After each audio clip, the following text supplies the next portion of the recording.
Right, trailer brakes. So the way trailer brakes work is, you saw me there the other day putting a dampener in a hitch. The way they work is when you brake, the hitch pushes back, which pushes the linkage that's attached by, in this case, a threaded bar back here to the middle of the trailer, just around there at the drawbar, and that attaches using another linkage to 4 cables. Those 4 cables each come to a wheel. This trailer here is a double axle trailer, so 4 wheels, 4 hubs. So those cables each come to a wheel. There's the cable there and around the back. It's just down here. It's coming out to the back of the wheel here. And the way it works is when the hitch pushes back, it pushes the linkage, which pulls the threaded rod, which comes back here to the linkage in the middle, and it pulls those 4 cables. It should pull them evenly. It should pull all the brakes at the same time. They're like a drum brake then, so if you saw my other video, I'm doing a handbrake in a Mercedes car, and I also have a video doing a handbrake in a Mercedes van. The handbrake drum is the very same principle as these brakes then. Alright, so inside here, in this drum, there are hopefully 2 shoes, which are actuated by that cable, and which pull out or push, or which when the cable pulls, it pushes out the shoes against the drum. Alright, so that's the way they work. So to get at a set of trailer brakes, you need to take off the hub. So the outside bearing here needs to come off to get the drum off.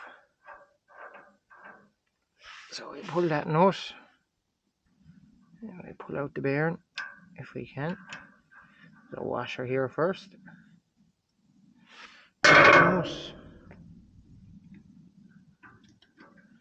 Washer. This will be a tapered roller bearing, and here it is. No harm to have a look at these either. This trailer is up for sale, so just want to be sure it's a good product going out. Yeah, that's perfect. And now we can pull this hub. Now sometimes these can be hard to pull off, especially if the brakes are stuck on, which these ones are a small bit. Sometimes on the back there will be a slack adjuster, a little hole where you can get that star wheel that I showed you when I was doing the van and when I was doing the car, but there's not on these. So what we're going to have to do is we're going to have to pull the cable there, just make sure that the cable, or push the cable back in, make sure that it's not pulled, make sure there's no tension on it, and then what we're going to have to do is get the puller onto this hub here probably. Alright, so we've taken the tension off the cable now, and I can smell. The reason I'm going at this is this brake here, or this hub, gets hot when the trailer is being towed any distance at all. So the brakes are stuck on this one. Now I have to fight with this for a minute, get it off, but should be able to get it off. Now there's 2 shoes in here, as I said, and be careful of those shoes so you don't damage them.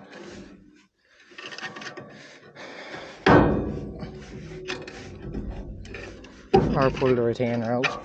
The retainer springs out. I showed you in the van.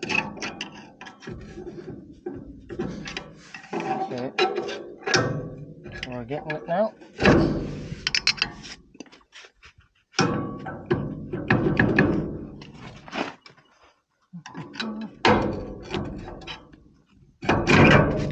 There we go. So that's what the inside of the hub looks like. The brake is stuck on a bit. So the reason for going in here is I want to check the retainer springs, which seem fine. Check the shoes, which seem fine.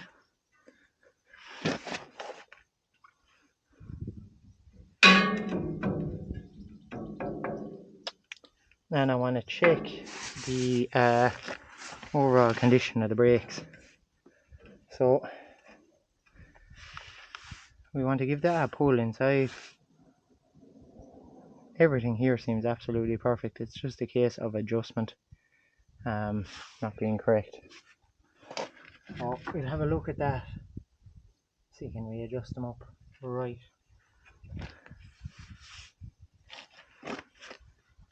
So the way they work is when the cable pulls like that, they push out the shoes. You said the shoes pushing out there.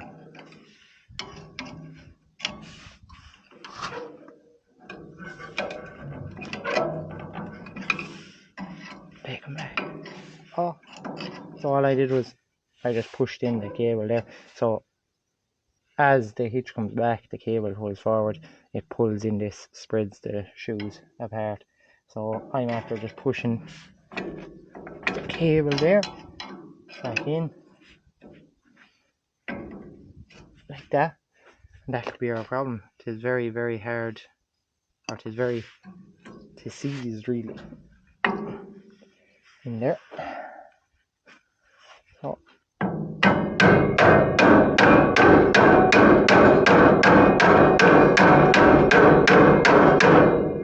something we'll have to sort.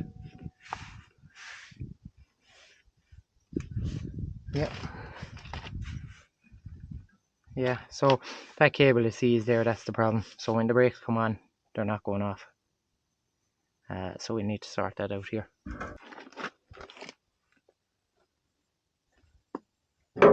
So what I'm doing here at the minute is I'm just trying to lubricate the cable. This is PTFE spray, so it leaves a kind of coating, and cable is good for the cable. Silicone spray is good as well, I think. Normally I have good success. So again, when I'm pushing it in there, it's still not, the springs are still not pulling it back. I'm getting a lot more travel on it.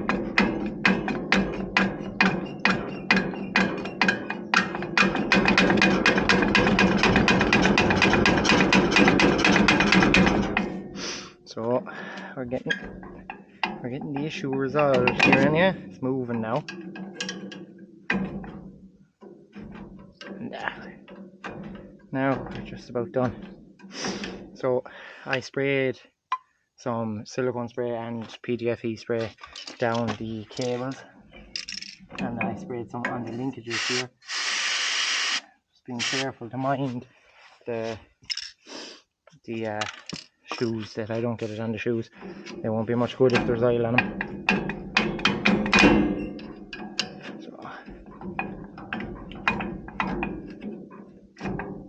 So they're getting a full pull. That's coming out all the way again. Full pull out.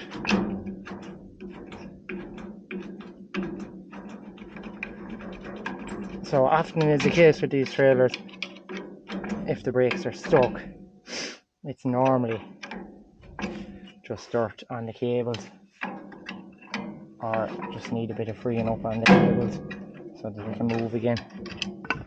Normally that's the case. This one doesn't seem to be any different. We'll just make sure.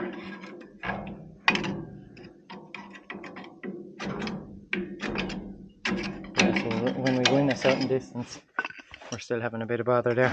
So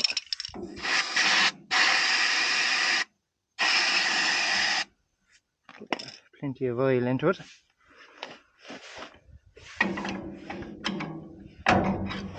Plenty of oil. See,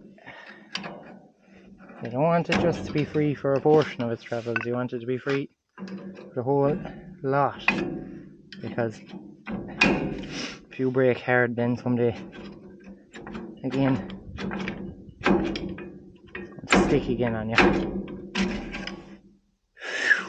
Sore. Thank you for that. I needed that today now. So I did. Now, we'll get on. Top. Shut up, Ray.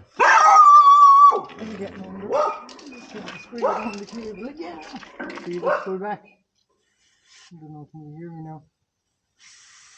But you just pull back the little dust cover off the end of the cable. Just spray a bit of stuff down them.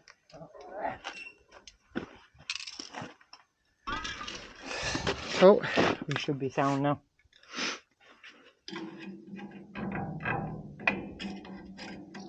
Should be sound now. So let me just make sure. 110%. Couldn't be nicer. So I'll show you now what I mean. So there's the cable. When I push it in now, it comes back out. See the spring extending, and then the shoes pulling back together. That's perfect now. So it is. So that's our job done here. Now what we want to do is clean the stub, clean out the bearing there, repack them with new grease, and put it back together. Now, so this is a bit of brake clean. Clean down the stub, clean our shoes, leave our oil on our connector, or on our linkages there. If we don't, there was no putting it on it. Right, so we want to clean this bearing as well up here, because I want to repack it. Bit of dust in it. You don't want anything in these bearings. You want them to be as clean as they can be. The new grease will push out this old grease, and any dirt that's in it will come with it. So we'll just get the majority off the outside, and then we'll push out the old grease with some new. That's that. Stove cleaned off, looking great, in excellent condition. And I just clean off that bit down there. No. So we'll get out the grease here and we'll repack this bearing, and I'll show you that process. Okay, so this is a blue lithium grease. What is it? Multi-complex EPL2 blue grease. Good grease. And you just want to get a bit in your hand and shove it into the bearing. It needs to be shoved in to that gap there that you're seeing, and it will go all the way through. So you pack it in against the palm of your hand like that. Well, that's the way I do it anyway. So there's no point in just putting bit grease on the outside of the bearing. You want it to go all the way through. So I scrape it along the palm of my hand like that, pushing the grease into that little channel there, pushing it all the way into the bearing. And get all this grease. Pack it in. So you can pack it in from the far side too.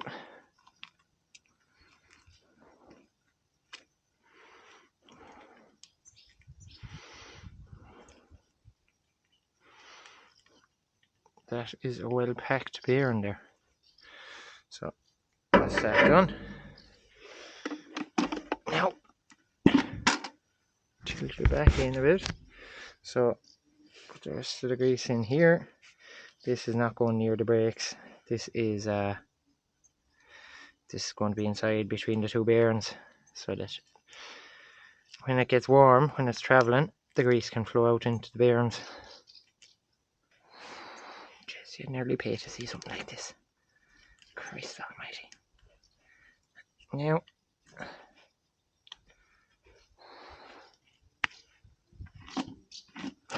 we're done with our grease.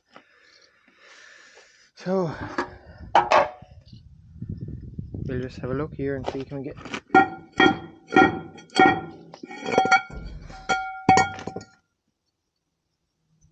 the inside bearing is packed plenty full. Plenty full. There's a seal then. So behind the, just checking the inside bearing here, sorry, 1 second. Yeah, good.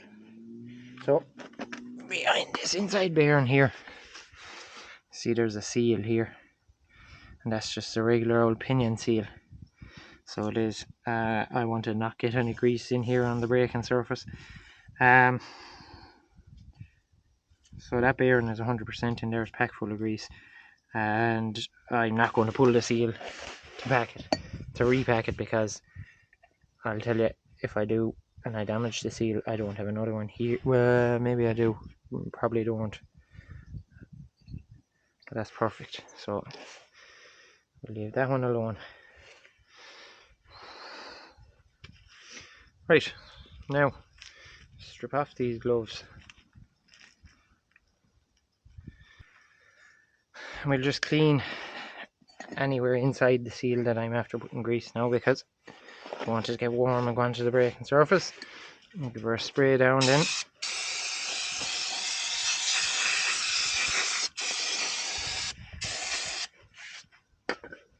With brake clean.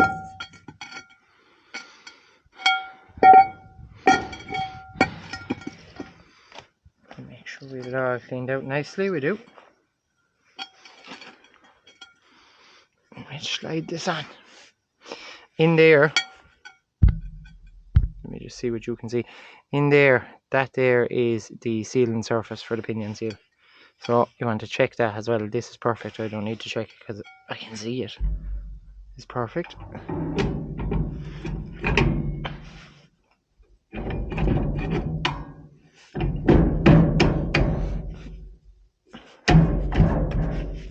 This should go on pretty easy.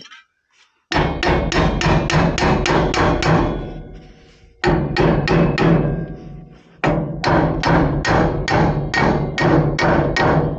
we go.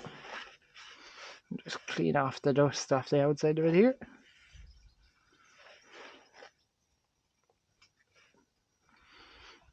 As I said, you don't want any dust or dirt or grit going into these bearings, or they'll fail prematurely. That's that. There's our outside bearing. Give our washer a clean. Our washer. And our castle nut. Now, you can tighten these as much as you like. The more you tighten them, the more pressure you're putting on the bearings, so you don't want that. You want a certain amount of rolling resistance. You want it tight enough. Those brakes are perfect. They're spinning fine now. You want it tight enough that there's no play, but you don't want it absolutely welded tight that you can hardly spin the hub. You'll heat the bearing.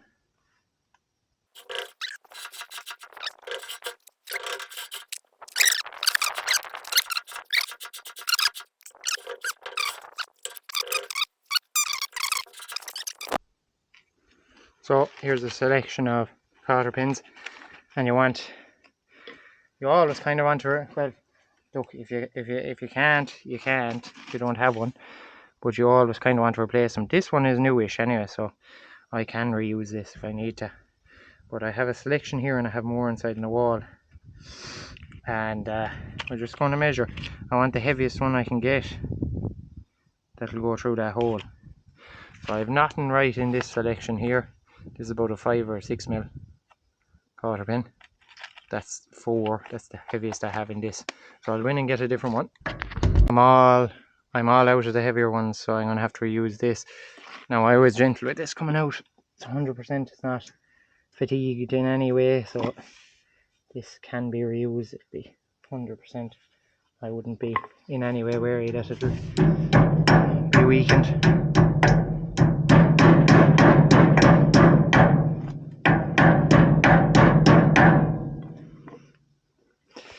To make sure she's going in straight. And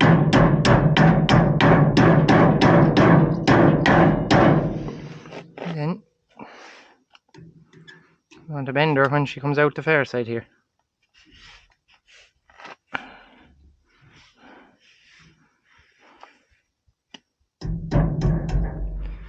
you see there, if that was fatigued or anything was wrong with it, it would break there, and I bin, and then make sure there's no dust inside our cover, and on with our cover.